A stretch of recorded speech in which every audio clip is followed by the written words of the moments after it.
अवसर खोलेगी। उन्नत प्रौद्योगिकियों तक पहुंच का सुगम बनाएगी और भारत के make in India for the world, design in India for the world और innovate in India for the world के दृष्टिकोण को साकार करने में सहायक होगी। यह ऐतिहासिक ढांचागत समझौता भारत अमेरिका संबंधों को मजबूत करने और विकसित भारत 2047 की दिशा में हमारी यात्रा को आगे बढ़ाने की दिशा में एक महत्वपूर्ण कदम है और यह दुनिया के दो सबसे बड़े लोकतांत्रिक देशों के बीच मजबूत जुड़ाव को भी दर्शाता है, जो स्वाभाविक साझेदार हैं और साझा समृद्धि के लिए मिलकर काम कर रहे हैं। मैं माननीय सदस्यों को सूचित करना चाहता हूं कि आगे की कार्रवाई के संदर्भ में दोनों पक्ष व्यापार समझौते से संबंधित आवश्यक तकनीकी प्रक्रियाओं को पूरा करने और कागजी कार्रवाई को अंतिम रूप देने के लिए मिलकर काम करेंगे ताकि इसकी पूरी क्षमता का शीघ्रता से लाभ उठाया जा सके। समझौते की विस्तृत रूपरेखा इन प्रक्रियाओं के समापन के पश्चात तुरंत घोषित की जाएगी। माननीय सदस्यों को भारत के ऊर्जा स्रोतों से संबंधित उन मुद्दों की जानकारी होगी जो इस समझौते पर हुई चर्चाओं के दौरान उठाए गए हैं। मैं स्पष्ट करना चाहता हूं, जैसा कि सरकार ने कई बार सार्वजनिक रूप से कहा है कि 140 करोड़ भारतीयों की ऊर्जा आवश्यकताओं की सुरक्षा सुनिश्चित करना सरकार की सर्वोत्तम प्राथमिकता है। वस्तुनिष्ठ बाजार स्थितियों और बदलते अंतर्राष्ट्रीय परिदृश्यों के अनुरूप ऊर्जा स्रोतों में विविधता लाना हमारी इस कार्यनीति का मूल आधार है। भारत की सभी कार्रवाइयां इसी बात को ध्यान में रखकर की जाती है। अतः मैं माननीय सदस्यों से इन मुद्दों को समुचित दृष्टिकोण से देखने का आग्रह करता हूं। दोनों देशों के बीच भावी व्यापार अवसरों के संदर्भ में माननीय सदस्यगण इस बात को समझेंगे कि भारत और अमेरिका काफी हद तक एक दूसरे की पूरक अर्थव्यवस्थाएं हैं। जैसे जैसे भारत विकसित भारत के पथ पर अग्रसर हो रहा है, हमें ऊर्जा, विमानन, डेटा केंद्र, परमाणु ऊर्जा आदि सहित कई क्षेत्रों में अपनी क्षमताओं को बढ़ाने की आवश्यकता होगी।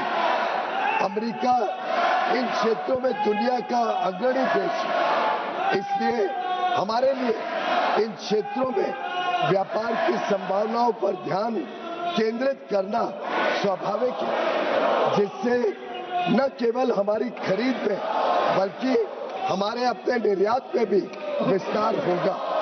हमारा अनुमान है कि तुलनात्मक लाभ के परिणाम स्वरूप कई क्षेत्रों में भारत का निर्यात अमेरिका में भी काफी बढ़ेगा।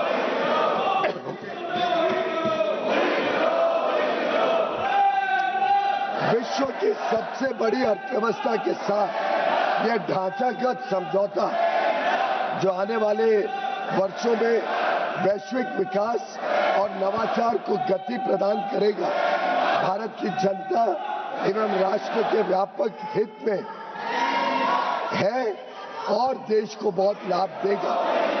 यह विकसित भारत और आत्मनिर्भर भारत दोनों को सशक्त बनाता है। हम अपने देश के लिए माननीय प्रधानमंत्री जी के इस दृष्टिकोण को साकार करने की दिशा में निरंतर कार्य करते रहेंगे। धन्यवाद।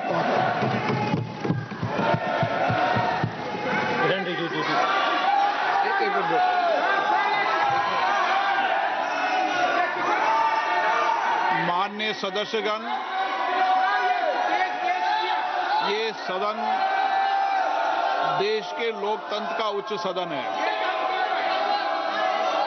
और आप सभी दलों ने समय समय पर इस देश के अंदर अलग अलग कालखंड के अंदर सरकार में भी रहे, लेकिन मेरा मत है कि इतनी लंबी सरकार में रहने के बाद भी हम इस उच्च सदन की मर्यादाओं, परंपराओं को तोड़ रहे हैं। विरोध का तरीका होता है, विरोध के तरीके और भी हो सकते हैं, लेकिन आप अपनी इलाके से छोड़कर उस जगह जाकर मर्यादाओं को तोड़ोगे तो देश के अंदर लोकतंत्र के प्रति लोगों का विश्वास, भरोसा कम होगा। आप सब चुनकर आते हैं, सदन के अंदर, सदन के बाहर विरोध का तरीका होता है, लेकिन हम इतने वरिष्ठ नेता आप हैं, आपने शासन किया है, लेकिन नहीं बोलने देंगे, वो नियम प्रक्रिया से चलता है, लेकिन आप मर्यादा तोड़ेंगे, उचित है क्या? आप इधर से उधर जाकर, आपके सदस्य इधर से उधर जाएंगे, ये उचित है क्या? यही मर्यादा बनाना चाहते हैं क्या आप? आपने इतने साल के शासन करने के बाद आपने यही परंपराएं लागू किए। आप वरिष्ठ लोग हैं, बालू जी, आप इतने सीनियर नेता हैं, ये देश में अच्छा लग रहा है कि आपको? आप इधर जाकर मंत्री बोल रहे हैं, आसन पे जाके खड़े हो रहे हैं, सत्ता पक्ष की तरफ बैनर लेकर आ रहे हैं। मर्यादा पहले भी विरोध हुआ है, लेकिन मर्यादा कभी किसी ने नहीं तोड़ी। आप शासन में रहे, ये प्रतिपक्ष में रहे, तब भी विरोध हुआ है, लेकिन मर्यादाएं कभी नहीं तोड़ी। लेकिन आप जो मर्यादाएं तोड़ रहे हैं, ये उचित नहीं है। आप शासन को ये मजबूर नहीं कर सकते। मैं आपसे पुनः आग्रह करता हूं, आप मर्यादा रखें, अच्छी परंपराएं रखें। विरोध का तरीका हो सकता है आपका,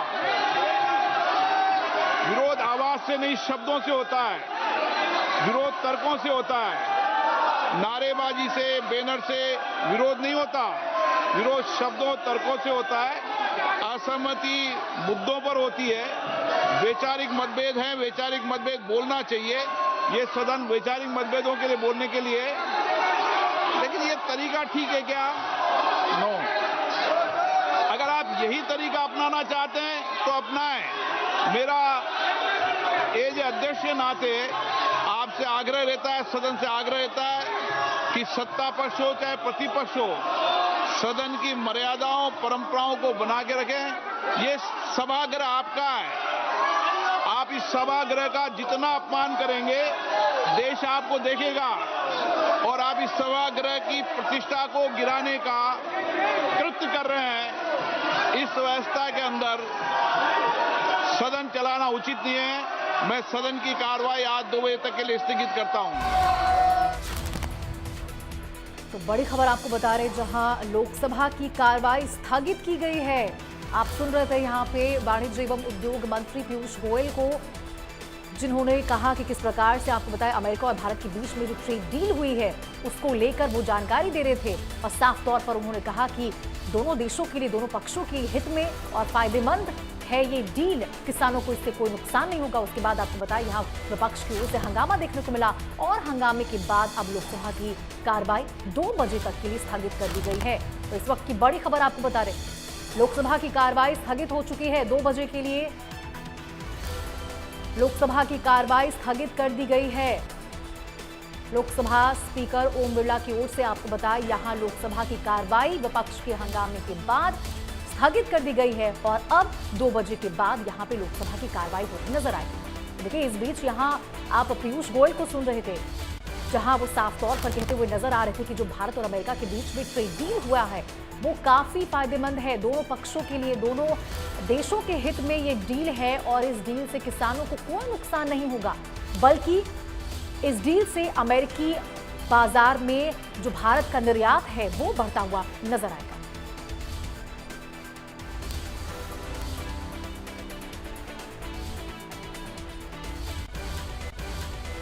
आगे बढ़ते हैं और इस बीच आपको चंडीगढ़ से बड़ी खबर बताएं, जहां पेपरलेस के बाद अब फेसलेस रजिस्ट्रेशन होगा। फरीदाबाद से पायलट प्रोजेक्ट शुरू होगा। मार्च अंत तक आपको बताएं इसकी शुरुआत होने वाली है। 3 महीने ये पायलट प्रोजेक्ट चलने वाला है। पारदर्शिता बढ़ाना इसका मुख्य उद्देश्य रहेगा। फिजिकल इंटरफेस कम होगा। सफल होने पर इस पर आगे को लेकर विस्तार किया जाएगा। तो बड़ी खबर आपको बता रहे हैं, पहले पेपरलेस और अब उसके बाद फेसलेस रजिस्ट्रेशन देखने को मिलेगा।